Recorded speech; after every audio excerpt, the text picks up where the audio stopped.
So it's that time again. It's time for the nation to select its leader. And of course, since the last election, the Democrats have been, let's say, trying to enhance their chances. They have been trying to jail and bankrupt Donald Trump. But now that appears that that's not going to happen, so they'll go back to their old tricks. And why not? They worked the last time, right? They will tell you stuff like democracy is on the ballot and that the other side is full of fascists and racists. Even though they are literally the party that is trying to jail their political opponent and censor opposing thought. Not to mention stifling the free exchange of thought on college campuses and on social media while actually spreading propaganda. They want to tell you things like voter ID is racist, and if you enforce voter ID, not only are you a racist, but you hurt the black vote. That's that soft bigotry of low expectations that we often talk about. You know what? Wes Hunt says it better. Check this out. I'm here to talk about the left's soft bigotry of low expectations.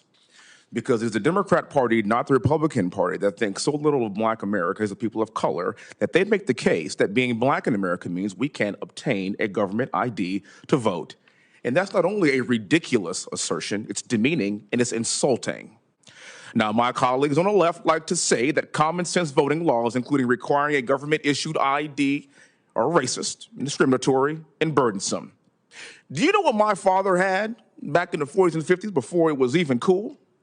A government-issued ID. And continuing in his footsteps, I too have multiple government-issued IDs, and while that might be shocking to many people in this country, people may ask, how's that happen? It's very simple.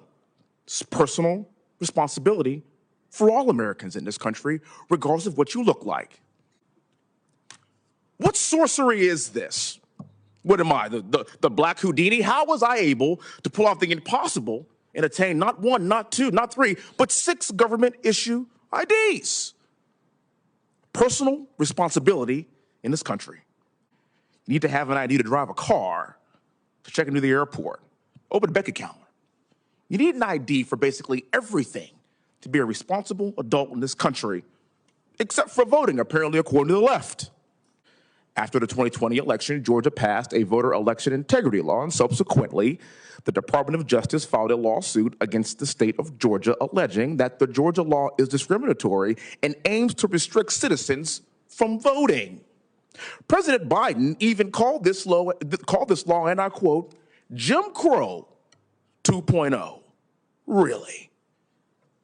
In my humble opinion, referencing Jim Crow for common sense election integrity laws is offensive to those who actually experienced Jim Crow, like my parents and their parents before them. In fact, the law wasn't discriminatory at all, because in the 2022 midterms, Georgia voters shattered voter turnout records across the state. Yeah, if y'all get a chance, y'all should really go to YouTube and listen to the rest of that video. I've said this time and time again, if you let a leftist talk long enough, they will actually tell you how they feel about you.